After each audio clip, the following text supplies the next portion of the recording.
তো র্যাম্প ইনপুটের জন্য প্রথমে আমরা যেটা দেখতে চাই সেটা হলো র্যাম্প ইনপুটের ল্যাপ্লাস ট্রান্সফরমেশন। তো এগুলো নিয়ে অনেক কথা হয়েছিল। ল্যাপ্লাস ট্রান্সফরমেশন র্যাম্পের জন্য হলো 1/s²। ওকে, তো আমরা যেটা করব সেটা হলো এখানে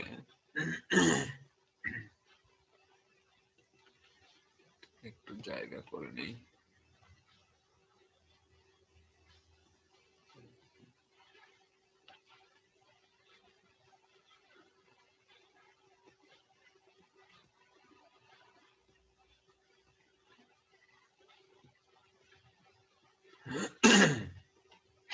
দেখেন দেওয়া আছে CS/RS is equal to 1/s², s+1। এটা আসলে একটু ভুল আছে এখানে, আগে s² হবে না, এইটা আমরা এখান থেকে নাই করে দিই। আপনাদেরকে দেওয়া আছে GS is equals to 1/s+1। এটা হলো GS দেওয়া আছে। তো GS যদি এটা দেওয়া থাকে তাহলে আপনারা এখান থেকে আপনারা জানি আমরা যে CS/RS লেখা যায় এটাকে। CS/RS is equals to আমরা লিখতে পারবো CS/RS is equal to আমরা লিখতে পারবো 1/s+1। তো এখান থেকে আবার RS টাকে যদি আমরা এই পাশে নিয়ে যাই তাহলে আমরা এটাকে লিখতে পারবো RS divided by s+1। এটা হলো CS আউটপুট রেসপন্স আর কি। CS is equals to RS divided by s+1। এখন আমাদের যে কাজ সেটা হলো RS এর ভ্যালু হলো, RS হলো ইনপুট, তো RS টা আমরা বসাবো র‍্যাম্প। তো র‍্যাম্প যদি বসাই তাহলে এটা হবে 1/s² গুণ করতে হবে। তাহলে 1/s² যদি আমরা গুণ করি তাহলে 1/s² এখানে উপরে লিখি 1/s²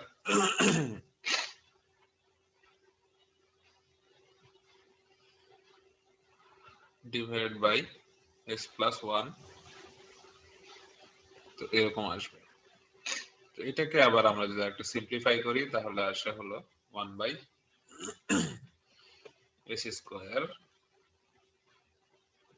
s+1।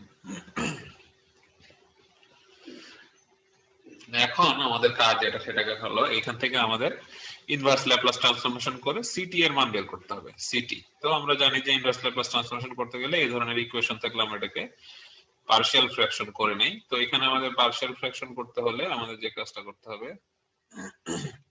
এটাকে পার্শিয়াল ফ্র্যাকশন করব। তাহলে এটাকে পার্শিয়াল ফ্র্যাকশনের অংশে আমরা ভাগ করে কারণ এখানে পার্শিয়াল ফ্র্যাকশন যেটা ওইটা কি গ্রাফ থেকে বের করা লাগবে নাকি? না না, পার্শিয়াল ফ্র্যাকশন গ্রাফ থেকে বের করবেন কেন? দেখেন করে দিচ্ছি। গ্রাফ তো ওটা আমাদের রেসপন্স কার্ভ, ওটা তো ফাইনাল আউটপুট, বুঝতে পেরেছেন? আচ্ছা, রেসপন্স কার্ভ তাহলে আমরা কোথায় পাবো? রেসপন্স কিভাবে বের করব এটার জন্য পার্শিয়াল ফ্র্যাকশন করতে হবে। তো পার্শিয়াল ফ্র্যাকশন হলো এটা 1/s² s+1। এটাকে তিনটা অংশে ভাগ করে নিয়েছি। এখানে আসলে পার্শিয়াল ফ্র্যাকশনের রুলস এটা যে যদি s² থাকে তাহলে এটাকে দুই অংশে ভাগ করে নিতে হবে, একটা হলো s আর একটা হলো s²।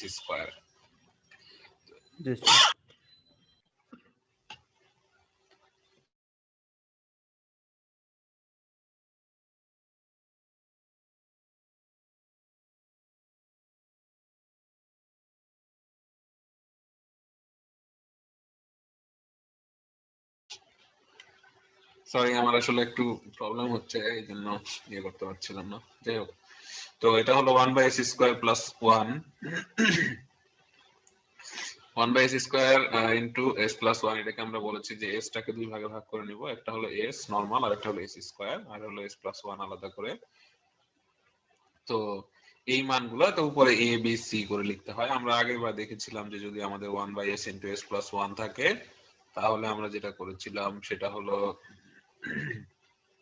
জাস্ট নরমালি এটাকে লিখেছিলাম 1/s a/s আর হলো প্লাস দিয়েছিলাম b/s+1 এরকম লিখেছিলাম। বাট এখন আমাদের যেটা করতে হবে এটা হলো তিনটার জন্য, এটা হলো s into s plus one, আর এস স্কোয়ারের জন্য একটা, এস এর জন্য একটা, এই তিনটা আলাদা আলাদা করে লিখতে হবে। এখন এই তিনটা লেখার পরে আমাদের যে কাজ ছিল দুই পাশেই একই জিনিস দিয়ে গুণ করে দিতে হবে। তো কি করতে হবে দেখেন, আমরা যদি এটাকে গুণ করি, এটাকে গুণ করে দিই দেখি,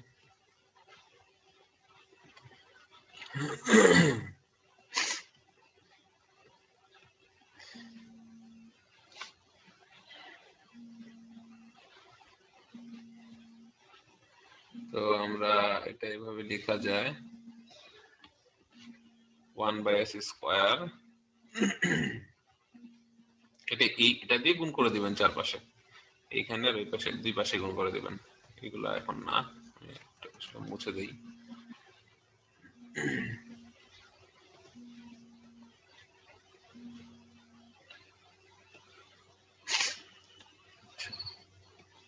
তো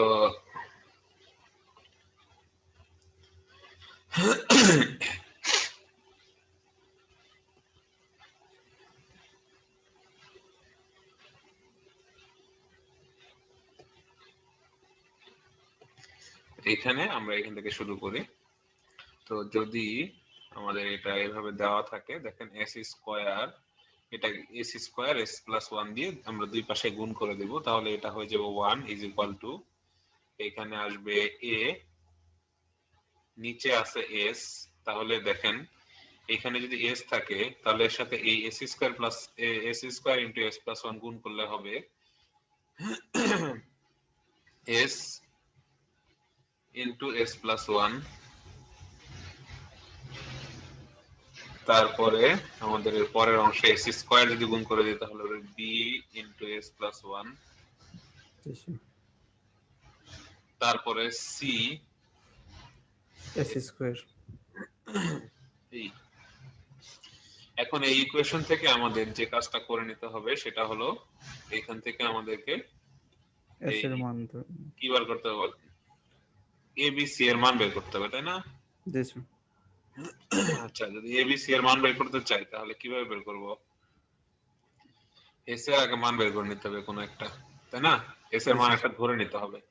তো এস এর মান এখানে কি ধরে নিলে আমরা মান বের করতে পারবো?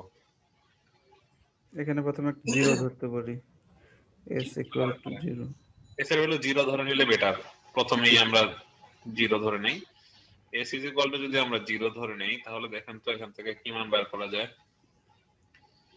s ইজ ইকুয়াল টু 0 ধরে নিলে এখান থেকে আমরা এই লাইনটা যদি টেনে নেই তাহলে s ইজ ইকুয়াল টু 0 ধরে নিলে এটা হবে 1 ইকুয়াল টু, দেখেন a এর সাথে s গুণ আকারে আছে, তার মানে s a ইনটু 0 মানে হলো 0 হয়ে যাবে, আর এখানে হবে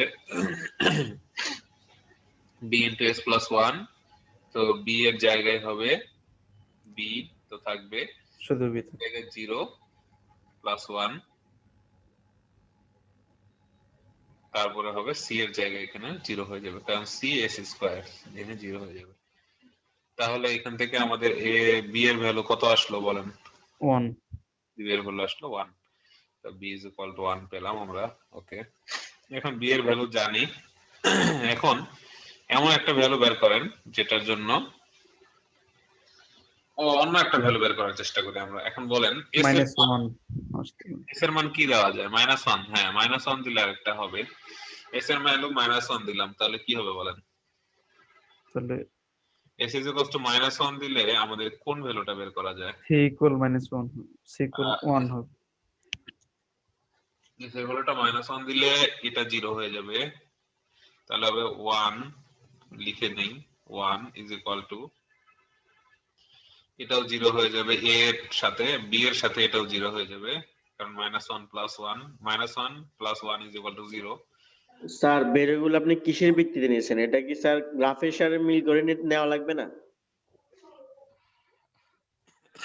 এগুলা ধরে নিয়েছি, ধরে লেট তাহলে গ্রাফ। স্যার এখানে গ্রাফের কাজ কি? মানে যে গ্রাফটা ওনারা দেখালো ওটার কাজ কি স্যার? কোন গ্রাফটা দেখালো?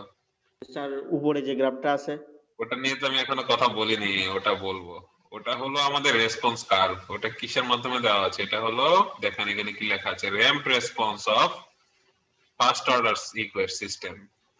ফার্স্ট অর্ডার সিস্টেমে র‍্যাম্প রেসপন্স, এটা যেটা সলিউশনটা বের করেছে ওরা, ওই সলিউশনের এটা হলো আউটপুট। ওকে, এটা হলো সবার শেষে আসবে, এটা হলো আমাদের ম্যাটল্যাব থেকে আসবে। আপনারা র‍্যাম্প যখন আমি পড়িয়েছি তখন কি বলেছিলাম, র‍্যাম্পটা হলো একটা y mx না? জি স্যার, তাহলে এটা সমস্যা না, পরে পড়ায়। আমি মনে করছিলাম স্যার এখন লাগবে, মানে অঙ্কের সাথে লাগবে, ওই কারণে জিজ্ঞাসা করছিলাম স্যার। না না না, এটা লাগবে না, এটা এখান থেকে তো জাস্ট আমরা ইকুয়েশন বের করছি। ওটা হলো আপনাদের র‍্যাম্পের জন্য আমরা এই ধরনের ইকুয়েশন এই ধরনের একটা কার্ভ পেয়ে থাকি আমরা, ওটা এখানে বসাতে হয় আর কি। তো ঠিক আছে, তাহলে s এর ভ্যালু -1 যদি আমি বসাই, তাহলে c এর এখানেও এটা -1 এর জায়গায় এটা -1 স্কয়ার হয়ে যাবে, তাহলে 1 হয়ে গেল, তো c এর ভ্যালু হয়ে যাবে 1। ওকে, দেন s এর ভ্যালু এখন আমরা a এর ভ্যালু জানি, c এর ভ্যালু জানি, b এর ভ্যালু জানি, তাহলে s এর ভ্যালু এখন আর কি ধরা যেতে পারে? s এর যে কোনো একটা ভ্যালু ধরেন, s এর ভ্যালু যে কোনো একটা ধরেন, ধরেন 2 ধরে নিলাম বা 1 এ ধরে নেন, পজিটিভ 1 ধরে নেন। s এর ভ্যালু 1 ধরে নিলে কি হয় বলেন? s এর ভ্যালু 1 ধরে নিলে কি হয়? এখানে হয়ে যাবে b ইনটু 1 প্লাস 1 মানে হলো 2b। আচ্ছা 1 ইকুয়াল লিখি, 1 ইকুয়াল a এর সাথে এখানে 1 ইনটু 1 2a, তো 2a প্লাস প্লাস b এর ভ্যালু 1 আর 1 তাহলে 2 মানে b এর ভ্যালু 1 বসাই নিলাম ইনটু, আর এখানে s প্লাস 1 মানে হলো 1 প্লাস 1 ইকুয়াল টু কত 2, তারপরে হলো প্লাস এটা গুণ প্লাস 2 স্কয়ার c মানে 1 স্কয়ার 1 স্কয়ার 1 আর c এর ভ্যালু তো 1, ওটা 1 দিয়ে নিলাম। ওকে, দেন এখান থেকে আমরা কি পাচ্ছি দেখেন তো, a এর ভ্যালু কি পাচ্ছি, a ইজ ইকুয়াল টু কি পাচ্ছি দেখেন, এখানে এখানে 1 আছে, এখানে 2 আছে, তাহলে এখানে মাইনাস a পাবো -1 আর এখানে চলে এসেছে 1, তার মানে এখানে 1 মাইনাস 2, আচ্ছা 2 is equal two 3 minus 1 minus 1 1 minus 3 is equal two হলো -1। -2 কে 2 দিয়ে ভাগ করে দিলে যেটা হয় -1। জি স্যার। তাহলে এখান থেকে আমরা দেখতে পাচ্ছি যে আমাদের a এর ভ্যালু হলো -1, b এর ভ্যালু হলো 1, c এর ভ্যালু হলো 1, তাহলে এখানে বসাই দিতে পারবো। তাহলে দেখেন আমরা যদি এখানে এটা বসাই তাহলে কি হবে, আমরা এই অংশে এটা বসাই দেওয়ার চেষ্টা করি, আংশিক ভগ্নাংশটা। তো আংশিক ভগ্নাংশ এটা বসানোর পরে আমাদের যে অংশটা আসে সেটা নিয়ে দেখানোর চেষ্টা করি। সেটা ছিল এরকম,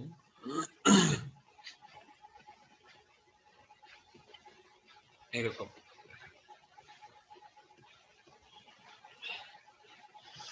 এরকম যেমন ধরেন 1 a এর ক্ষেত্রে হলো -1 আর b এর ক্ষেত্রে হলো 1, c এর ক্ষেত্রে হলো নরমাল 1, জি তো স্যার।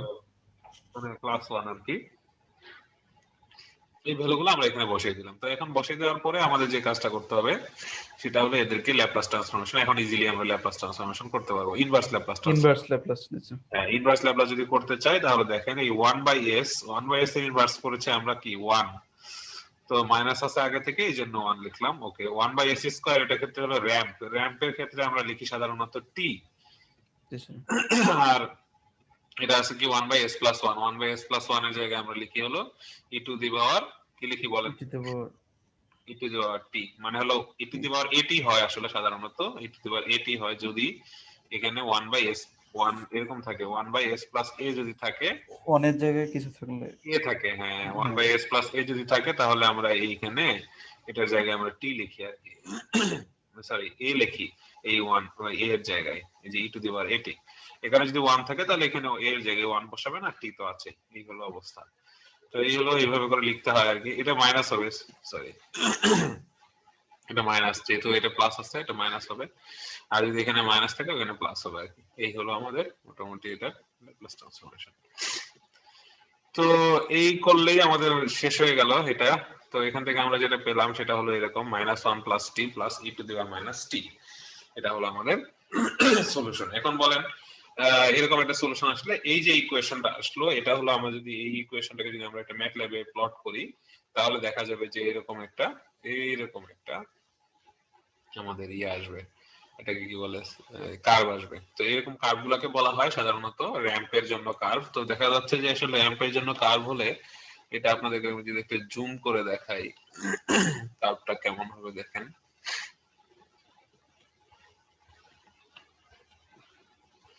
এটা হলো আমাদের কার্ভ।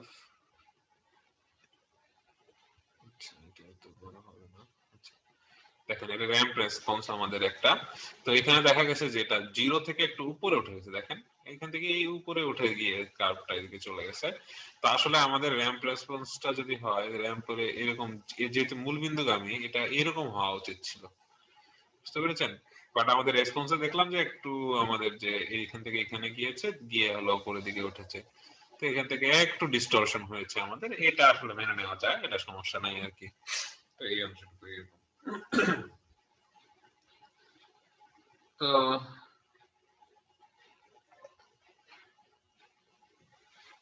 এই হলো বিষয়। তো এটা আমাদের গেল এটা র্যাম্পের জন্য। এরপরে দেখি অন্য কোনো রেসপন্স আছে কিনা, এটা নিয়ে আমরা কথা বলি।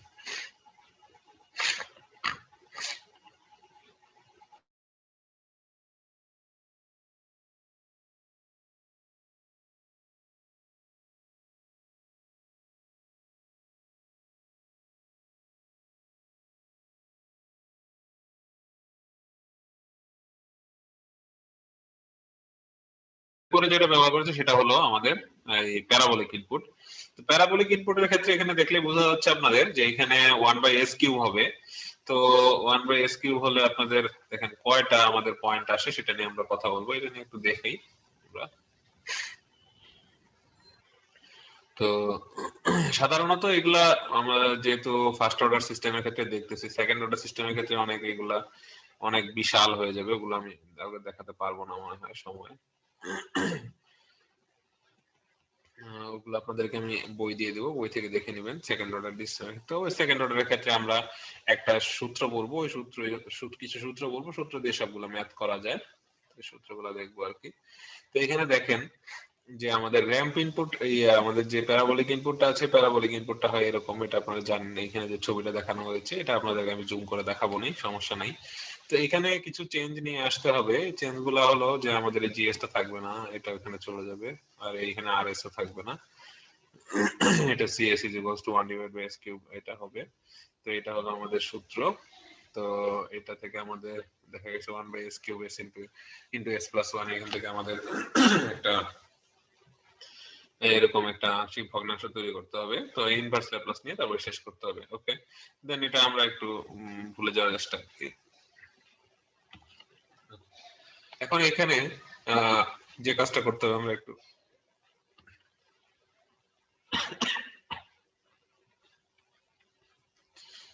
হাতে কলমে লেখার চেষ্টা করি, তাহলে বোঝা যাবে। তো এখানে আপনাদেরকে আমি একটুখানি আগে যেটা বলেছিলাম যে আমাদের যদি s² থাকে তাহলে আমরা ওটাকে s into s plus s একবার নেই আর একবার s² নেই। তো এখানে যেহেতু কিউব আছে সেহেতু আপনারা বুঝতেই পারছেন যে এখানে কিউব আছে, তার মানে আমরা এটাকে এই কিউবের জায়গায় আমরা লিখতে পারবো একবার হলো a বাই s² আর একটা হলো c বাই, এটা হলো নিয়ম। তো এরকম ভাবে আরো নিয়ম আছে। যদি s+1 থাকে তাহলে সেক্ষেত্রে কি করবেন, s+1 এর উপরে যদি স্কয়ার থাকে তো সেই ক্ষেত্রে যেটা একবার s+1 হবে একবার, আর একবার s+1 হবে, এই আর কি দুই ভাবে। ওটা আরেকটু সমস্যা আছে, এখানে হলো 2 এটার সাথে s আসবে, উপরের সাথে s আসবে, বাট এটা আমরা এখানে করাই না, সো ওটা আমাদের এখানে না আসলে চলবে, এখানে আমাদের লাগবে না, করাই না বলতে লাগবে না, এটা ম্যাথের বিষয়, ম্যাথ থেকে যারা ম্যাথ থেকে দেখার দরকার, ম্যাথের দরকার হলে এটা লাগে। তো যাই হোক, তো এই ধরনের জিনিসগুলোকে আমরা s³ যদি থাকে তাহলে আমরা এরকম 3টা পার্টে ভাগ করে নিলাম। এখানে a b c d 4টা আছে অংশ। এখন এখানেও একই প্রসেসের প্রথম কি, প্রথম হলো আমাদেরকে এগুলাকে s³ s ইনটু s+1 দিয়ে গুণ করে দিতে হবে। তাহলে গুণ করে দিলে এখানে আমরা পাবো 1 ইকুয়াল টু a, এখানে পাচ্ছি হলো s² s+1, কারণ হলো দুই পাশে গুণ করে দিয়েছি, প্লাস এখানে s স্কয়ার কাটা যাবে s ইনটু s প্লাস 1 হবে, আর একটা b আছে, তারপরে আসবে হলো প্লাস c, c এর সাথে হবে হলো s প্লাস 1, তারপরে d এর সাথে হবে হলো s কিউব। এখন এখানে আপনার ইচ্ছা মতো মান নেবেন s এর, যাতে আপনার কি হয় ABCD চারটা ভ্যালু আমরা বের করতে পারি। তো এখানে ইচ্ছা মতো ভ্যালু বের করতে গেলে আমাদের প্রথমে যদি s এর ভ্যালু 0 নিয়ে নেই, এটা সবচেয়ে বেশি কার্যকর হয় সব সময়। জি স্যার। s এর ভ্যালু 0 নিয়ে নিলে আমাদের প্রথম যেটা বের হয়ে যাবে s এর ভ্যালু 0 সি ইকুয়াল 1 হবে। c এর ভ্যালু বের হবে, হ্যাঁ c এর ভ্যালু বের হবে ইকুয়াল টু a, এখানেও দেখেন s গুণক অবস্থায় আছে, তার মানে 0 হয়ে যাবে। b এর সাথেও গুণ অবস্থায় আছে s, এটাও 0 হয়ে যাবে। জাস্ট d এর সাথে গুণ অবস্থায় আছে, এখানে হলো 0 প্লাস 1 হবে, তো d এর সাথে যেটা আছে সেটাও আমাদের 0 হয়ে যাবে, প্লাস 0। তো এভাবে করে 0 হয়ে গেলে এগুলাকে আমরা বলতে পারি এখান থেকে c ইজ ইকুয়াল টু 1। 1 এখন s এর ভ্যালু -1 ধরে নেই, -1 ধরে নিলে এই সবগুলো ভ্যালু 0 হয়ে যাবে, এটা এটা এটা s এর ভ্যালু -1 হলে s এর ভ্যালু -1, শুধু এখান থেকে থাকবে হলো d এর ডি ভ্যালুটা, এর ভ্যালু থাকবে। d এর ভ্যালু 1 ইজ ইকুয়াল টু থাকবে হলো মাইনাস d, কারণ হলো দেখেন d এর cube z cube s cube আছে, সো এখানে আমরা যদি লিখি d ইনটু s কিউব মানে -1 -1 কিউব হোল কিউব, তো এটাকে আমরা এখানে লিখতে পারবো d is equal two -1। d is equal two -1। তাহলে এখানে আমাদের দুইটা ভ্যালু বের হয়ে গেল। এখন আমাদের যে কাজটা করতে হবে, এখন অন্যান্য অনেক ভ্যালু আছে যেগুলো বের করার চেষ্টা করতে হবে। এখন এইখান থেকে s এর ভ্যালু 0, s এর ভ্যালু বের করলাম, ওকে। c আর d এর ভ্যালু আমরা জানি, তো এগুলো মান বসাই দিতে পারেন, বসাই দিয়ে আমরা অন্যান্য ভ্যালুগুলো বের করতে পারি। যেমন ধরেন ওইখানে s এর ভ্যালু 1 ধরে নিতে পারি, s এর ভ্যালু 1 ধরে নিলে বলেন s এর ভ্যালু 1 ধরে নিলে কি আসবে? s এর ভ্যালু 1 ধরে নিলে কি আসবে? s এর ভ্যালু 1 ধরে নিয়ে আসলে সূত্রটা হয়ে যাবে 1 ইজ ইকুয়াল টু, এখানে a এর ভ্যালু জানি না আমরা, তো এখানে a লিখলাম, আর হলো 1 স্কয়ার মানে 1, আর 1 প্লাস 1 মানে হলো 2, 1 ইনটু 2 প্লাস b, b এর ভ্যালু কত আসছে? b into s into s plus 1, b এর ভ্যালু এখানে আসলে s এর ভ্যালু দিয়ে আমরা যদি বলি, তাহলে এখানে আসতেছে 1 ইনটু 1 প্লাস 1, তার মানে এখানেও 2, b into 2, b into 2 plus c into s plus 1, c এর ভ্যালু হলো 1, তার মানে s প্লাস 1 যদি দেই তাহলে 1 প্লাস 1 মানে হলো 2, 2 ইনটু 1, তার মানে এটা হয়ে যাবে 2 প্লাস d এর ভ্যালু -1, সো -1 ইনটু 1, তার মানে এটা হবে 1। তো এখান থেকে আমরা দেখতে পাচ্ছি যে এই ভ্যালুটা আমরা বের করতে পারলে এটা হলো 2a প্লাস 2b, মানে a plus b is equal two কি হবে, এটা বের করা যাবে এখানে, a plus b equal to হবে a plus b is equals to, দেখেন কি হবে, এখানে এখানে আসতেছে হলো 3, এখানে আসছে 1, এখানে 2 আসতেছে সবখানে, 1 ওই পাশে গিয়ে 1 0 হয়ে যাবে।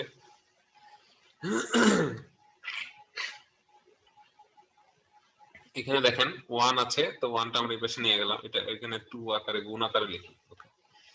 2 যেহেতু 2a 2b আছে, এটা গুণ আকারে লিখলাম, এটা 1 আছে এখানে, তো 1 ওই পাশে গিয়ে 0 হয়ে যাবে আমাদের, তাহলে a ইজ ইকুয়াল টু হলো -b। Sir s is equal two 1 নিলে তো এখানে c ইনটু 2 আসে তৃতীয়টাতে। হ্যাঁ s এর ভ্যালু 1 নিলে তো স্যার এতে 3 নাম্বার ইকুয়েশন যেটা হ্যাঁ ওই যে লাস্টের দিকে -1 এর আগে যেটা, এটা c ইনটু 2 আসে, c into 2, into s plus 1 না, তাহলে তো s এর ভ্যালু 1 নিলে c ইনটু 2 আসে স্যার। c এর ভ্যালু 1 না, এই কারণে 1 বসিয়েছি এখানে, বুঝেননি কথাটা? বুঝতে স্যার, বুঝছি স্যার। 1 ইনটু 2 হয়, তাহলে 2 থাকতেছে। তারপরে d এর ভ্যালু, এখানে d এর ভ্যালু -1 আর এটা 1 কিউব, তো -1 আর 1 কিউবে -1 বসিয়েছি, আমার a আর b এর ভ্যালু তো জানা নাই, এই জন্য এটা এখানে বসিয়েছি। তো a is equal two -b, তো a is equal two -b আপনারা যদি এখানে বসিয়ে দেন তাহলে আপনারা একটা b এর ভ্যালু পাবেন। তো দেখি আমরা b এর ভ্যালু বের করার চেষ্টা করি। তো এটা যদি আমরা এখানে করি, দেখেন তো এখানে আমরা পেলাম a is equal to -2 minus b B. Okay. তো s is equal to যদি -b হয় তাহলে সূত্রের মধ্যে লিখে নেই 1 equal to ধরেন এই a বের করলাম, a এর ভ্যালু বের করে নিলাম, সো b লিখি এখানে -b into s square s plus 1 তারপরে আছে হলো b into s plus 1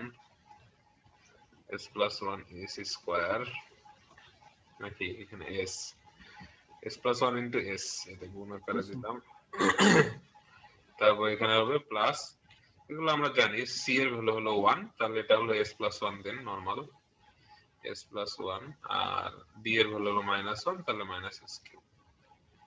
তো এইখানে যে কাজটা করতে হবে s এর একটা ভ্যালু বসাতে হবে আর কি। s এর আপনি যে কোনো কিছু ধরে নেন, এখন ধরে নিতে পারেন s এর ভ্যালু 1 2 ধরে নিতে পারেন, s এর ভ্যালু 2 ধরে নিতে পারেন। তো s এর ভ্যালু 2 ধরে নিলে যেটা হবে এখান থেকে s এর ভ্যালু 2 ধরে নিলে 1 আসবে ইকুয়াল টু এখানে -b, এখানে আপনি s plus 1 into s common নিতে পারেন, মানে s এর ভ্যালু 2 বসাবেন, 2 বসালে কত হবে আপনারা একটা বের করেন তো। 12 মাইনাস 12 বি কত হবে? -12 বি -12 b আসে তাই না? তাই কি? দিছে আচ্ছা যদি এখানে +6 বি 2 যদি বসাই, ও আচ্ছা এটা আপনি একবারে বলেননি, আচ্ছা +6b, আচ্ছা তারপরে 3 তারপরে 3 আর তারপরে হলো মাইনাস 4 তাই না? -8 না সরি 8, হ্যাঁ 8 কিউব তো 8 ওকে। তাহলে এখন কত আসে বলেন? তাহলে 1 আর এখানে 3 আর 8 -5 এর পাশে চলে আসলে হলো 6, এর পাশে 6 ইকুয়াল টু কত হবে? 6 বি 16 আর হলো -6 বি ওকে। তো -6b যদি হয় তাহলে আমরা লিখতে পারি b is equal to হলো -1। তো b is equal to যদি -1 হয় তাহলে a is equal to কত হবে বলেন? এই যে উপরে এখানে লিখি a is equal to তাহলে হবে a is equal to হবে 1 ওকে। দিছে 1 তাহলে আমরা পেয়ে গেছি আমাদের কাঙ্ক্ষিত যে অংশটুকু, সেটা আমরা পেয়ে গেছি। তো এখন আমরা এগুলো একটু বসাই দেওয়ার চেষ্টা করি। তাহলে কি কি পেলাম দেখেন, আমি যদি লিখি যে a এর ভ্যালু হলো 1, b এর ভ্যালু হলো আমাদের কত -1, c এর ভ্যালু হলো 1, d এর ভ্যালু -1 ওকে। তো এই মানগুলো আমরা এখানে বসাবো, কোথায় বসাবো? এই আমাদের যে ছিল এখানে, এখানে 1 হওয়াতে আমাদের জন্য সুবিধা হয়েছে যে আমাদের আগের মতোই আসলেই হবে। তো দেখি এখানে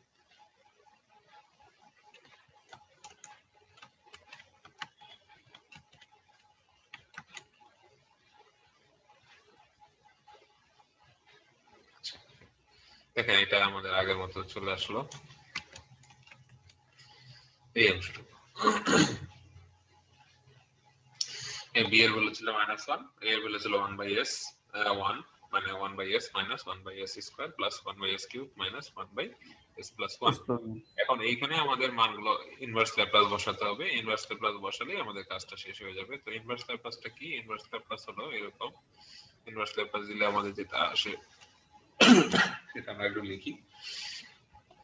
তাহলে c of t is equal to হবে equal to 1/s এর জন্য হলো 1 মাইনাস s স্কয়ারের জন্য হলো t প্লাস 1/s কিউবের জন্য হলো t square by 2 t square by 2 দিছে t স্কয়ার বাই 2 আর 1/s minus e to the power minus it a a এর জায়গায় 1 আর হলো t ওকে। দিছে এটা হলো আমাদের রেসপন্স। তো এই রেসপন্সটাই আসলে আমাদের ওই যে এখানে যে আপনাদেরকে একটা ছবি দেখিয়েছিলাম, কি জানি বললেন ছবিটা সম্পর্কে, তো এই রেসপন্সটাই হলো এই ছবিটা, বুঝতে পেরেছেন? এই যে আমাদের এখানে যে ছবিটা দেখতে পাচ্ছেন এই রেসপন্সটা হলো এই ছবিটা। তো ছবিটা আমি একটু বড় করে দেখাই আপনাদেরকে, যখন ল্যাব করানো হবে তখন এই ছবিগুলো নিজেরা বানাবেন, সমস্যা না হবে না। তো আমি আপনাদেরকে ছবিটা একটু বড় করে দেখাই। ছবিটা হলো জাস্ট কিছুই না, একটা আমাদের একটা প্যারাবোলিক ইনপুট এখানে আছে। তো প্যারাবোলিক ইনপুটটা কি রকম হয় এটা আমাদের এখানে দেখিয়েছি, যে আমাদের ফার্স্ট অর্ডার সিস্টেমের মধ্যে যদি আমরা একটা প্যারাবোলিক ইনপুট দেই তাহলে আউটপুটটা কেমন দেয় আমাদের প্যারাবোলিক ইনপুটটা। মানে আমাদের ফার্স্ট অর্ডার সিস্টেমটা, এটা হলো এখানে দেখার বিষয়। দেখেন এখান থেকে 0 থেকে এখানে চলে গেছে। তো আসলে এরকম না গিয়ে আর একটু স্টিপ হতে পারতো, এরকম হতে পারতো। এখন ইনপুট কিভাবে দেওয়া, ইনপুট তো সাধারণত আমরা এরকমই দিই, তো দেখা গেছে একটু লেংদি হয়ে গেছে। তো যাই হোক, এরকম একটা হয় আর কি। তো আপনাদের এইগুলো বিষয় নিয়ে হলো এরর কেমন আসে না আসে, এগুলো বিষয় নিয়ে কথা হবে, পরে আমরা কথা বলবো। এটা হলো আমরা যে পরিমাণ, যেমন ধরেন একটা সিস্টেম নিলাম, সেই সিস্টেমটা হলো কি 1/s+1 সিস্টেম। তো এই সিস্টেমের এটা একটা কি ফার্স্ট অর্ডার সিস্টেম। এই ফার্স্ট অর্ডার সিস্টেমের মধ্যে আমরা ইনপুট হিসেবে আমরা স্টেপ, তারপরে হলো আমরা র‍্যাম্প, তারপরে প্যারাবোলিক ইনপুট দিয়ে দেখলাম যে আমাদের রেসপন্স গুলো কেমন হয়। তো রেসপন্স গুলো আমরা এখানে লিখেছি, এগুলো রেসপন্স গুলো আমরা বের করে নিয়েছি। বের করার পরে আমরা মোটামুটি ছবিগুলোও দেখলাম, ছবিগুলো কেমন হয়। যেমন ধরেন র্যাম্পেরটা একটু উপরে উঠে গেছে, আবার এটার ক্ষেত্রে প্রথমে 0 থেকে 1 না হয়ে একটু বেঁকে গিয়ে এদিকে 1 হয়েছে। তো আমাদের এখানে একটু এরর আছে। এইসব এরর গুলো নিয়ে আমরা কথা বলবো, এগুলো স্টেডি স্টেট এররের মধ্যে পড়ে। এই তো এই হলো মোটামুটি আমাদের ফার্স্ট অর্ডার সিস্টেমের 3 ধরনের রেসপন্স। তো ইম্পালসে সাধারণত দেখানো হয় না, এই 3টা রেসপন্স করলেই হয়। আচ্ছা, এখন আসেন ট্রানজিয়েন্ট রেসপন্স সম্পর্কে একটু কথা বলতে হবে। ট্রানজিয়েন্ট রেসপন্স কি জিনিস? ট্রানজিয়েন্ট রেসপন্স যেমন ধরেন 2 ধরনের রেসপন্স আছে, আপনাদের একটা কথা এটা বলে নেই। 2 ধরনের রেসপন্স আছে। একটা রেসপন্সের নাম হলো ট্রানজিয়েন্ট।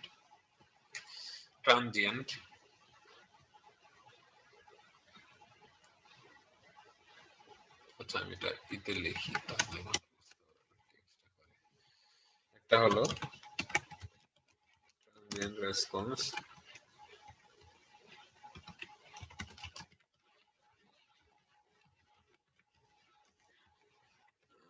আরেকটা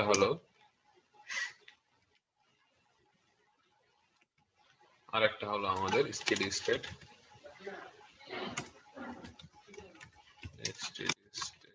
রেসপন্স। 2 ধরনের রেসপন্স আছে।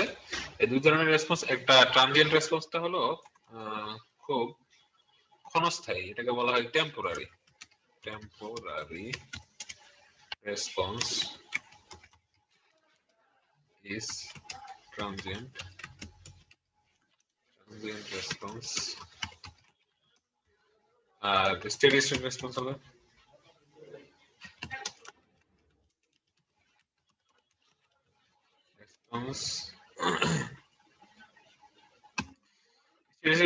হলো যেটা ইন স্টেডি স্টেট, সিস্টেমটা স্টেডি স্টেটে চলে গেলে যেরকম রেসপন্স হয়। তো এখানে transient response, steady state response সম্পর্কে আমি একটা কথা বলে নিই। এটা বলার আগে আপনাদের একটা ছবি আমি এঁকে দেখাই, ছবিটা আপনারা দেখবেন এরকম। ছবিটা, এটা একটা সেকেন্ড অর্ডার ইকুয়েশনের, সেকেন্ড অর্ডার সিস্টেমের রেসপন্স আঁকবো আমি। তো রেসপন্সটা একটু সুন্দরভাবে খেয়াল করবেন আপনারা। আমি কেন কিভাবে উপরের দিকে যাচ্ছে না যাচ্ছে এগুলো নিয়ে পরে আলাপ করব, এগুলো নিয়ে পরে কথা বলবো। এখানে দেখেন এইরকম করে গিয়ে এখানে এসে আবার এখানে গিয়ে ধীরে ধীরে এদিকে যায়, স্টেডি স্টেটে চলে যায়। তো আমাদের এটা হলো একটা ইউনিট স্টেপের জন্য একটা রেসপন্স কার্ভ। তো যদি রেসপন্স কার্ভটা এরকম ইউনিট স্টেপের মতো হতো, তাহলে যে জিনিসটা হতো যে আমাদের, সরি এখানে একটা লম্বা লাইন হবে, এটা হলো টাইম, এটা টাইমের অ্যাক্রসে, আর এটা হলো ধরেন ভ্যালু, যে ভ্যালু দেখলো ভোল্টেজ কারেন্ট হতে পারে, যে কোনো কিছু হতে পারে। তো এই ধরনের একটা রেসপন্স কার্ভে দেখেন একটা নির্দিষ্ট সময় পর্যন্ত সিগন্যালটা কিন্তু কি হয়নি, সিগন্যালটা কিন্তু স্থির হয়নি, মানে একদম সঠিক, মানে স্যাচুরেশন যেটাকে বলে, সঠিক পথে চলতেছে এরকম হয়নি একটা নির্দিষ্ট সময় পর্যন্ত। সো এই যে এই অংশটুকু পর্যন্ত সিস্টেমটা ইনপুটের মতো চলতেছে না, সেই সিস্টেমটা পর্যন্ত এটাকে বলা হয় ট্রানজিয়েন্ট রেসপন্স, এটাকে বলা হয় ট্রানজিয়েন্ট।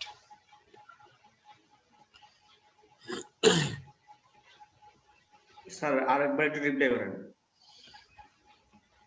আচ্ছা, তো যে অংশ পর্যন্ত সিস্টেমটা এরকম সমান হয়ে যাচ্ছে না ইনপুটের মতো, যে অংশ পর্যন্ত ইনপুটের মতো হয়ে যাচ্ছে না, সেই অংশ পর্যন্ত, সেই অংশের আগ পর্যন্ত শুরু থেকে ওই সিগন্যালটাকে বলা হবে কি ট্রানজিয়েন্ট রেসপন্স রাখবেন, ওই সিগন্যালটাকে বলা হবে ট্রানজিয়েন্ট রেসপন্স। তাহলে রেসপন্সটা কি? ট্রানজিয়েন্ট, মানে একটা খুব অল্প সময়ের জন্য হয়ে থাকে সাধারণত প্রথম দিকে সিগন্যালটা শুরু হওয়ার সময়।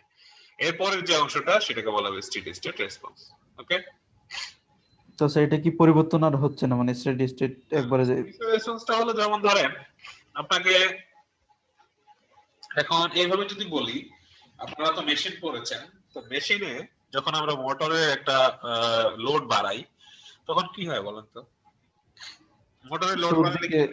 শুরুর দিকে একটু আস্তে চলবে। আচ্ছা, মোটরের লোডটাকে যদি আমরা একটা সাইকেলের সাইকেলের সাথে তুলনা করি, কারণ আপনি একটা অবস্থায় চলতেছেন, এরপরে আপনার লোডটা বাড়াই দেওয়া হলো সাইকেলের, তাহলে আপনি কিন্তু প্রথমে স্লো হয়ে যাবেন, ফ্রিকোয়েন্সি যেটা হয় আমাদের যে ফ্রিকোয়েন্সি কমে যায়। ওকে, তো ফ্রিকোয়েন্সি কমে যায়, স্পিড কমে যায়, মানে ফ্রিকোয়েন্সি কমে যায়। তো ফ্রিকোয়েন্সি কমে গেলে যেটা হয় স্পিড কমে যায়। তো স্পিড কমে গেলে যেটা করে আমাদের রোটর, সেটা হলো যে আরো বেশি গতিতে ঘুরতে চেষ্টা করে, তখন হলো এ করে কি টর্ক অ্যাঙ্গেলটা বাড়ায় দেয়। ওকে, তো টর্ক অ্যাঙ্গেল বাড়ায় দিলে কি হয় যে কি করে ওই টর্ক অ্যাঙ্গেলটা জন্য সে আর এর যে আমরা যে ইনপুট দিচ্ছি সেটাকে ধরতে চেষ্টা করে। যাই হোক, ওটা ওই দিকের বিষয়। তো দুজেই ধরতে চেষ্টা করে, এই ধরতে চেষ্টা করতে গিয়ে কি হয় যে সিস্টেমটা একটু কিছুটা আনস্টেবিলিটি দেখা দেয়। হ্যাঁ, সিস্টেমে কিছু আনস্টেবিলিটি দেখা যায়। এই যে অংশটুকু এক মুহূর্ত পর্যন্ত আমাদের লোড বাড়া থেকে ওই যে টর্ক অ্যাঙ্গেল যে চেঞ্জ করলো, সে টর্ক অ্যাঙ্গেল চেঞ্জ করা পর্যন্ত যে অংশটা, সেটাই হলো আমাদের ট্রানজিয়েন্ট রেসপন্স। এটাকে যদি আমি আরো একটা, মানে এটা তো আমাদের ডিপার্টমেন্টাল ব্যাখ্যা হয়ে গেল, মানে ট্রিপল এর ব্যাখ্যা হয়ে গেল, তো আমি যদি আপনাদের মানে আমাদের রিয়েল লাইফ ব্যাখ্যা দেই, তাহলে যেমন ধরেন অনেকেই হয় কি যে একটা ভালো একটা জব পাওয়ার আগ পর্যন্ত পড়াশোনা করতে থাকে, পড়াশোনা করতে থাকতেছে আপনাদের যে অবস্থাটা আছে সেই অবস্থাটাকে বলা হবে ট্রানজিয়েন্ট রেসপন্স, ট্রানজিয়েন্ট অবস্থা। তাহলে ট্রানজিয়েন্ট অবস্থা থেকে আপনারা কখন স্টেডি স্টেটে চলে যাবেন? যখন আপনারা একটা নির্দিষ্ট অবস্থায় কি করবেন, একটা একটা জবে কি হয়ে যাবেন, পার্মানেন্ট হয়ে যাবেন যে আমি এই জবেই করব, এখন আর কোনো চেঞ্জ করার কিছু নাই, বা এখনো পড়াশোনার কিছু নাই, এখন এই জবটাই শুধু করব। তো এই ধরনের অবস্থাটাকে বলা হয় স্টেডি স্টেট অবস্থা। তাহলে প্রত্যেকটা জিনিসই একটা নির্দিষ্ট ট্রানজিয়েন্ট স্টেট পার করে তারপরে হলো স্টেডি স্টেটে চলে আসে। তো এরকম একটা অবস্থাকে আমরা বলবো ট্রানজিয়েন্ট রেসপন্স, আর একটা হলো স্টেডি স্টেট রেসপন্স। তাহলে ট্রানজিয়েন্ট রেসপন্সটা কিন্তু খুবই ইম্পর্টেন্ট একটা অংশ, কারণ এই অংশের মধ্যেই অনেক ঝামেলা আছে যে এটা কত তাড়াতাড়ি ট্রানজিয়েন্টে যাবে, বা এটা কত তাড়াতাড়ি রাইজ বা পিক করবে, বা মানে কত তাড়াতাড়ি আমাদের সিস্টেমটা আসলে হওয়ার কথা ছিল কি, হওয়ার কথা ছিল হলো যে আমি আপনাদের একটা ব্লু লাইন দিয়ে দেখানোর চেষ্টা করি, যেটা একটা ইউনিট স্টেপ রেসপন্স হওয়ার কথা ছিল এদিক থেকে উপরের দিকে গিয়ে ডিরেক্ট এদিকে চলে যাওয়া, এটা হওয়ার কথা ছিল। তা কিন্তু হয়নি। না হয়ে কি হয়েছে, সিস্টেমের জন্য, এগুলা সিস্টেমের বিভিন্ন কম্পোনেন্টের জন্য আমাদের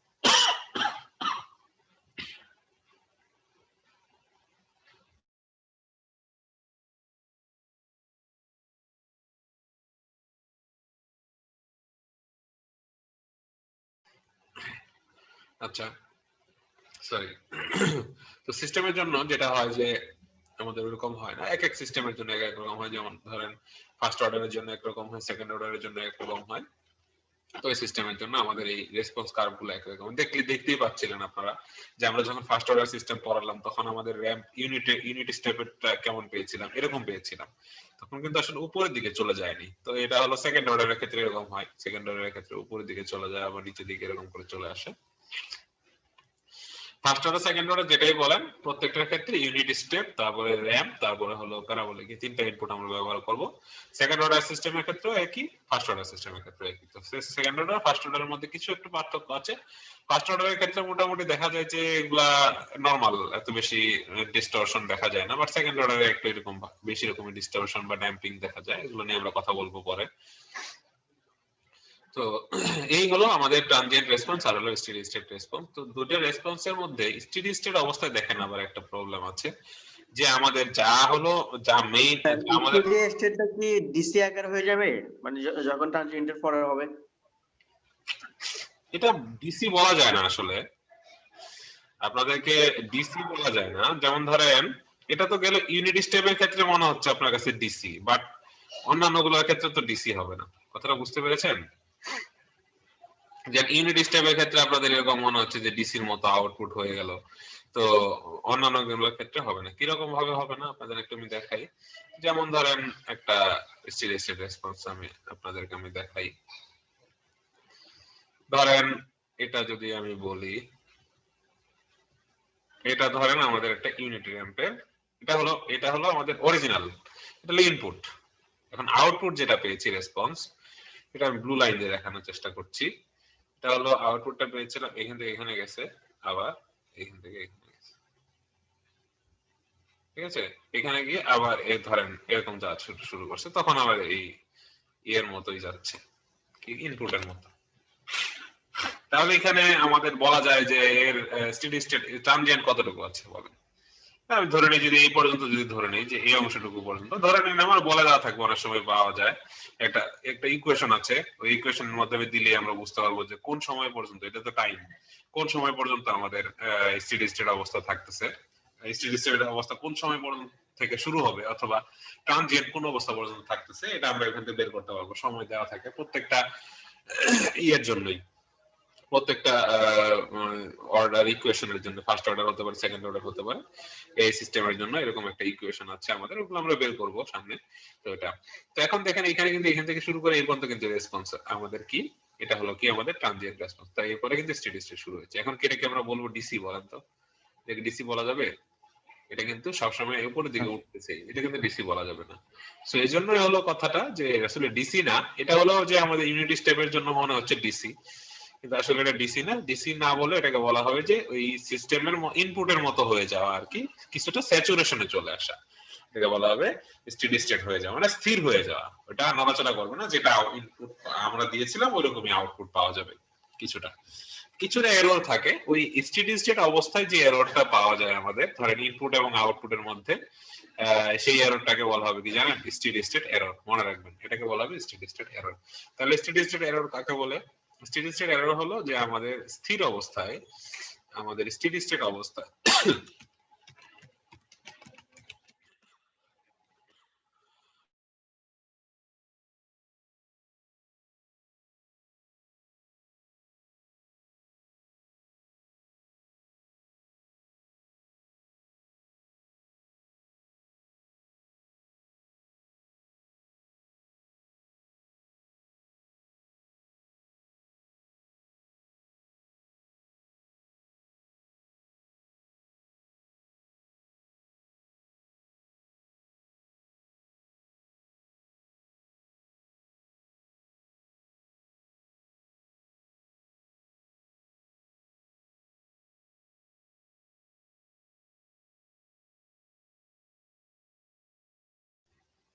দেখেন কি লিখেছি, steady state error is the difference between the input and output response at steady state response. Steady state অবস্থায়, ট্রানজিয়েন্ট অবস্থায় না কিন্তু। তাহলে স্টেডি স্টেট অবস্থায় যে এর ইনপুট এবং আউটপুটের মধ্যে যে আসলে ডিফারেন্সটা থাকে খুবই অল্প পরিমাণ, সেটাকে আমরা স্টেডি স্টেট এরর বলি। তো আমরা এই এরর নিয়ে আলোচনা করব, এরর নিয়ে অ্যানালাইসিস করব, আমরা একটা চ্যাপ্টারেই পড়বো। তো আপনাদের এখানে বলে রাখলাম যে আমাদের রেসপন্সটা হলো সাধারণত দুই ধরনের, দুই পার্ট হয়, একটা হলো ট্রানজিয়েন্ট পার্ট আর একটা হলো স্টেডি স্টেট পার্ট। তো স্টেডি স্টেট পার্টে যে আমাদের ইনপুটের সাথে আউটপুটের যে ডিফারেন্সটা আমরা পাই সেটাকে আমরা বলবো স্টেডি স্টেট এরর। তাহলে আমাদের মোটামুটি এই অংশটুকু হলো স্টেডি স্টেট এরর পর্যন্ত। এখন বলেন আপনাদের কারো কোনো এই পর্যন্ত বুঝতে অসুবিধা হলো কিনা সেটা নিয়ে কথা বলি, বলেন।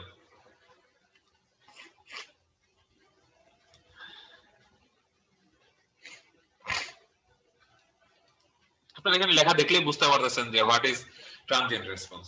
ইট is the temporary response of the system just before it settles down to a value. Settle down মানে কি, আপনাদের যেরকম বললাম যে you must settle down in a suitable job, হ্যাঁ। তো আপনারা কি করবেন, after finishing your education then আপনারা কি করবেন, কোনো একটা কাজের মধ্যে সেটেল ডাউন করে নেবেন।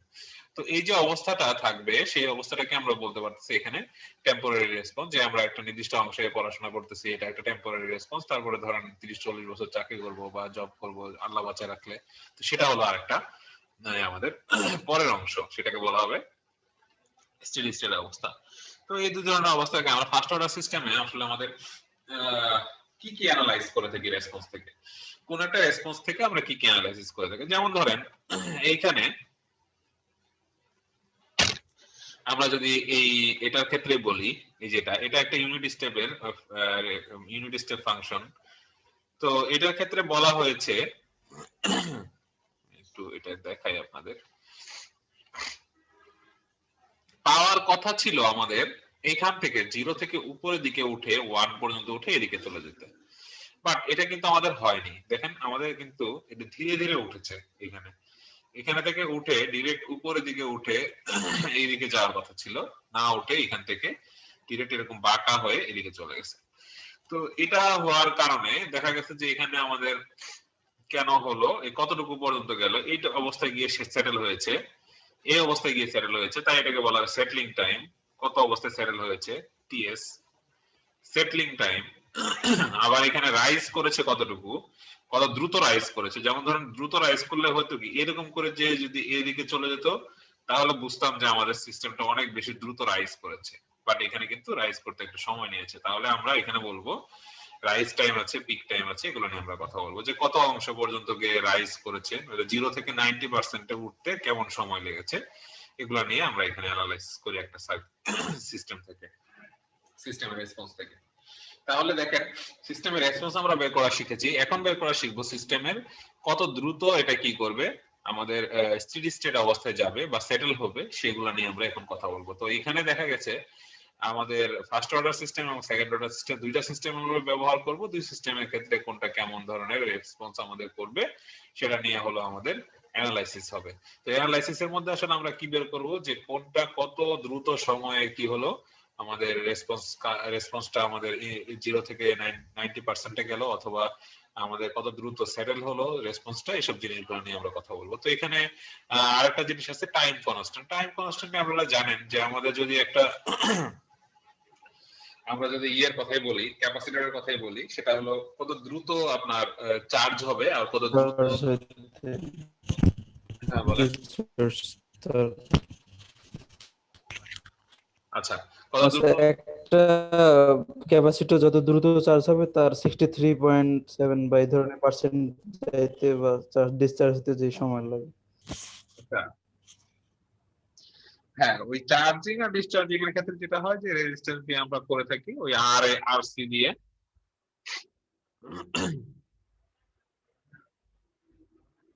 আচ্ছা, আমার কথা মনে হয় একটু বোঝা যায়নি, আমার কোনো প্রবলেম হয়েছিল মনে হয়।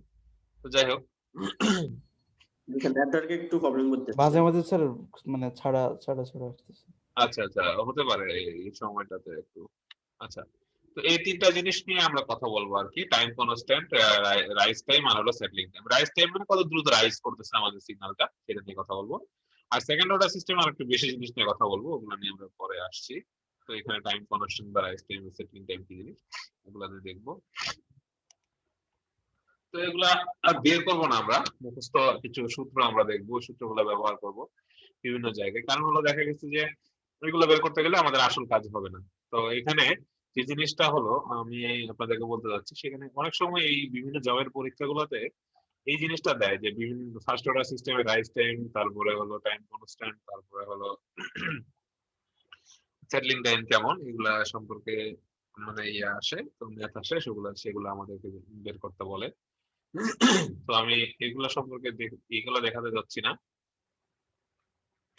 এখানে দেখেন টাও ইজ ইকুয়াল টু কি, টাও ইজ ইকুয়াল টু 1/a, এটা মনে রাখবেন। টাও মানে টাইম কনস্ট্যান্ট। তার সুদা সূত্রগুলো যদি আমরা বলি, টাও is equal to time constant, টাও ইজ ইকুয়াল টু 1/a। এখন যদি কোনো কিছু হয় 1/s + 1 এখানে যদি থাকে, তাহলে যেমন ধরেন এখানে এই a এর জায়গায় আপনারা এখানে টাইম কনস্ট্যান্ট ব্যবহার করতে পারবেন। মানে আপনারা যেই হোক, আপনারা যেটা বলেছেন যে 63% অফ ইটস ফাইনাল ভ্যালু, তো এটা আসলে এরকমই। আচ্ছা, 63% পর্যন্ত রাইজ করতে যে সময়টা লাগে আর কি, সেই অবস্থাটাকে টাইম কনস্ট্যান্ট দিয়ে আমরা নির্ধারণ করে থাকি। আচ্ছা, তো এটা হলো আমাদের সূত্রটা, মনে রাখবেন টাও ইজ ইকুয়াল টু 1/a। আমরা যে কোনো একটা অঙ্কের মধ্যে সূত্রটা বসায় দিয়ে বের করে দিব যে কেমন হয়। তো যদি আমাদের এখানে 1 বলে থাকি, তাহলে 1 হলে টাইম কনস্ট্যান্ট যদি 1 হয়, তাহলে এখানে 1 বসায় দিলে আমাদের দেখা যায় যে এটা ওই সিগন্যালটা তখন 0.63% পর্যন্ত উঠবে। তাহলে মনে রাখবেন যে আমাদের সিগন্যালটা যদি 63% পর্যন্ত উঠতে চায় ফাইনাল ভ্যালু, তো তো সিগন্যালটা যদি 1 হয় তাহলে সিগন্যালটা যদি ফাইনাল ভ্যালু 1 হয় তাহলে আমাদের কত পর্যন্ত উঠতে হবে 0.63 পর্যন্ত। এই পর্যন্ত উঠতে পারলে সেটাকে আমরা বলবো যে আমাদের এটা হয়ে গেছে, যে ওই অংশটুকু ওই পর্যন্ত যে সময়টা লাগে সেটাকে বলে থাকি আমরা টাইম কনস্ট্যান্ট। টাইম কনস্ট্যান্টকে টাও বলা হয়, এই যে TAU বলা আছে টাও। টাওটা দেখতেই পাচ্ছেন কেমন একটু বাঁকানো, এটা মনে রাখবেন।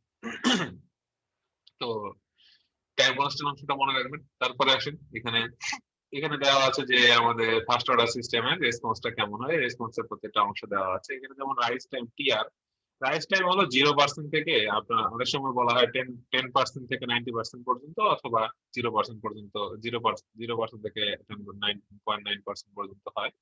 তো যাই হোক 0.1% পর্যন্ত 90% এটা মনে রাখবেন, মানে 10% থেকে 90% পর্যন্ত যদি আমাদের উঠতে আমাদের কার্ভটা যতটুকু সময় নেবে এটাকে বলা হয় TR।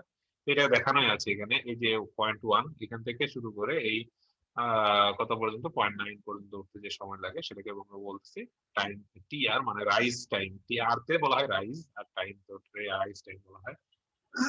আচ্ছা, আর সেটলিং টাইম, সেটলিং টাইম মনে হলো যে এটা আমাদের যে কি বলে এই কার্ভটা আছে সেই কার্ভটা একদম শুরু থেকে শেষ পর্যন্ত, শুরু থেকে শেষ পর্যন্ত বলতে যে অবস্থায় সেটেল হয়ে যায় যে এখন ইনপুটের সাথে আউটপুট একই রকম ভাবে চলতে থাকতেছে, সেই অবস্থা পর্যন্ত যে সময়টা, যেমন এই পয়েন্ট পর্যন্ত বলেছে ওরা।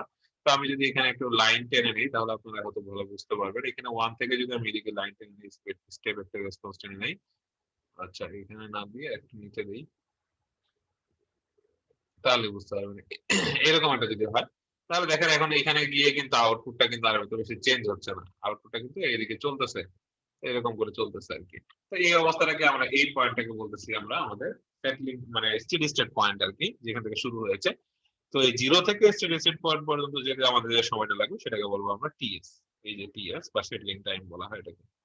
ওকে, তো এইসব জিনিসগুলোর সংখ্যা টঙ্কা গুলো আপনারা একটু মনে রাখবেন। এখানে দেখলেই বুঝতে পারবেন যে কোনটা সংখ্যা কেমন। যেমন 0.1 থেকে সিগন্যালটা 0.9 পর্যন্ত গেছে, তার মানে হলো 10% থেকে 90% পর্যন্ত উঠতে যে সময় লাগে সেটাকে বলা হবে রাইজ টাইম।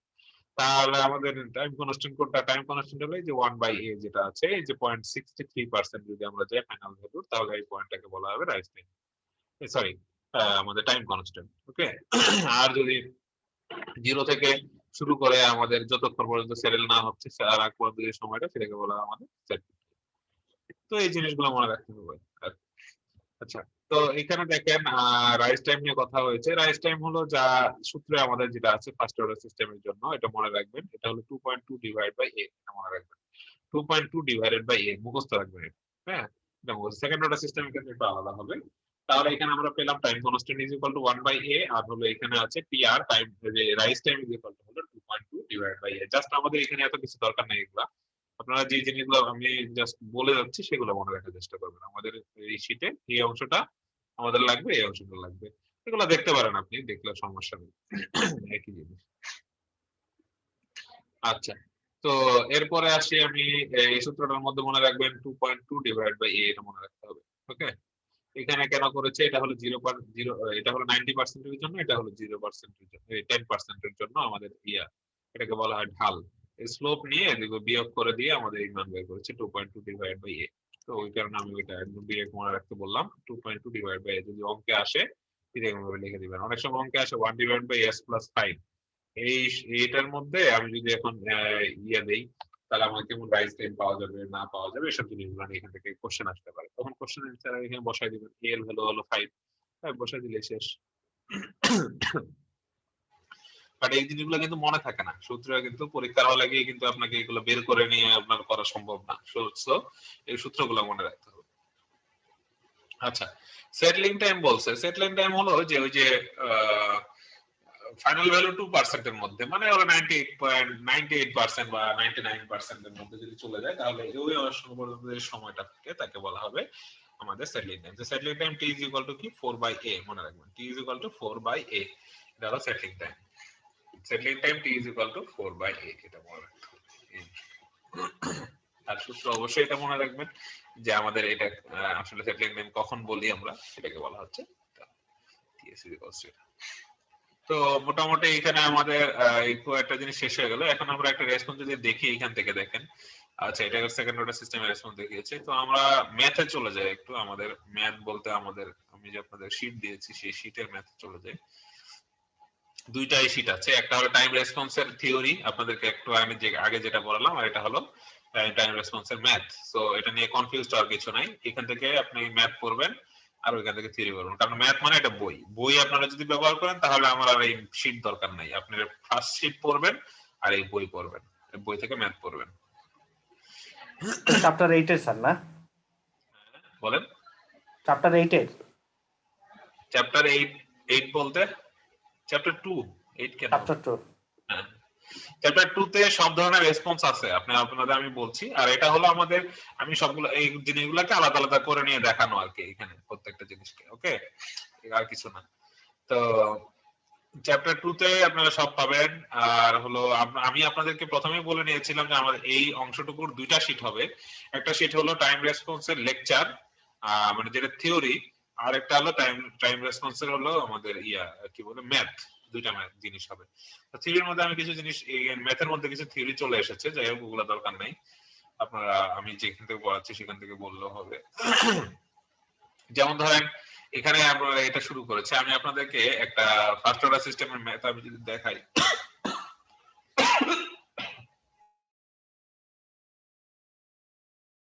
আচ্ছা আমি একটা ফার্স্ট অর্ডার সিস্টেমের ম্যাথ আপনাদেরকে দেখাবো, এই জন্য বলেন। স্যার আমি একটু বেরোয় যাব আর কি, আমার মোবাইলে চার্জ শেষ তো, একটু প্রেজেন্টটা দিয়ে দিন। বলে চলে যান, এটা ক্লাসে বলার কি আছে, বলেন চলে জি যান। স্যার। আচ্ছা আজকে কি মিডের মার্ক দিবেন? না না, আমি খাতা দেখে নাই, আমি মাস্টার্স পরীক্ষা ছিল তো খাতা দেখে নি। ও, আচ্ছা একটু একটু হোল্ড করেন, আমি ইয়েটা বের করি, এই প্রশ্নটা বের করার চেষ্টা করি, দেখি কোথাও লিখে ফার্স্ট অর্ডার সিস্টেমের জন্য।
আচ্ছা পাচ্ছি না খুঁজে আমি। আচ্ছা আপনাদের একটা এমনিতেই বলে দিই, সমস্যা নেই। একটা ম্যাথ আমি ক্রিয়েট করে বলে, এটা হলো আমাদের, ধরেন বলা বলা থাকতে পারে এরকম যে 1/s+5 এরকম একটা দেওয়া আছে, s+10 ধরেন, s+10 বা 15, এটা আর বের করতে হবে। এটা একটা আপনাদের একটা ফার্স্ট অর্ডার সিস্টেম দেওয়া আছে। এই ফার্স্ট অর্ডার সিস্টেমের একটা আপনাদের যে টাইম কনস্ট্যান্ট কি হবে, তারপরে হলো এখান থেকে কি বলে রাইজ টাইম, এগুলো হলো ইউনিট স্টেপ রেসপন্স বা যে কোনো কিছু জন্য রাইজ টাইম বের করতে হবে। আপনাকে বলা হলো tau is equal to what, তারপরে হলো আপনাদের বলা হচ্ছে TR is equal to what, তারপরে বলা হলো টাইম রেসপন্স, আর এটা হলো রাইজ টাইম, আর এটা হলো settling time, TS is equal to what. এই তিনটা জিনিস বের করতে বলা। তখন আপনাদের সূত্র কি হবে? টাউ ইজ ইকুয়াল টু হলো 1/a, 1/a মানে a মানে 1/a 10, মানে হলো আপনার 1/10 মানে কত হবে? রাইট, 1/10 হবে 0.1, আর এটা হলো টিআর। টিআর তো হলো রাইজ টাইম কত পড়েছে না, 2.2 ডিভাইড 2.2 ডিভাইড বাই a। তো a এর ভ্যালু এখানে ধরেন 10 দেওয়া আছে, তো 2.2 ডিভাইড বাই a 10 দিয়ে ভাগ করে দিবেন, পাবেন হলো 0.22 সেকেন্ড। তারপরে আবার এখানে আসবে হলো TS, settling time. Settling time আমরা পড়েছি 4 ডিভাইড a, ঠিক আছে, 4 ডিভাইড বাই a। তো 4 ডিভাইড বাই এখানে আমরা লিখবো 4 ডিভাইড বাই a, এর ভ্যালু হলো আমাদের 10, তাহলে এখানে আসবে হলো 4.4। এটা অনেক সময় আসে, বুঝতে পেরেছেন? আপনাদেরকে অনেক সময় আসে মানে এসেছে আর কি পরীক্ষায়। তো সো ভালো করে পড়বেন আর কি 0.4 পর্যন্ত। হ্যাঁ, এই জিনিসটা যদি আপনাকে দেওয়া থাকে কোনো একটা ফার্স্ট অর্ডার সিস্টেম, তাহলে এই কয়েকটা জিনিস বের করে নিতে হবে। সেকেন্ড অর্ডার সিস্টেম নিয়ে কথা বলা শুরু করি। সেকেন্ড অর্ডার সিস্টেম আমরা দেখতে পাচ্ছি যে এখানে আমাদের একটা সেকেন্ড অর্ডার সিস্টেমের দেওয়া আছে। একটা সেকেন্ড অর্ডার সিস্টেম, এটা কেমন জানেন? সেকেন্ড অর্ডার কেন কিভাবে বুঝলাম? যে এস এর উপরে স্কয়ার আছে, তাই আমরা এটাকে বলতেছি সেকেন্ড অর্ডার সিস্টেম। ওকে, তো সেকেন্ড অর্ডার সিস্টেমে সাধারণত স্যার আজকে 500 জন পর্যন্ত করান, পরবর্তীতে সেকেন্ডে আর পারা যাবে না স্যার। আচ্ছা ঠিক আছে, ওকে। তাহলে এই পর্যন্ত আর কি আপনারা একটু দেখেন যে আমাদের র্যাম, তারপরে এগুলো সম্পর্কে যেগুলো পড়ালাম এগুলো একটু দেখেন। আর কোনো প্রবলেম থাকলে একটু বলেন। আমি একটু আসলে অসুস্থ, ওই জন্য হয়তো বা কেমন হলো জানি না। তো আপনারা একটু নিজেরা একটু ওই অংশটুকু পর্যন্ত পড়বেন, পরে আমাকে পরে জানিয়ে আর কি। নেক্সট ক্লাসে যদি কোনো প্রবলেম থাকে তাহলে সব সম্পর্কে একটু ধারণা দিবেন। হ্যাঁ, ঠিক আছে, তাহলে আজকে এই পর্যন্ত থাকুক।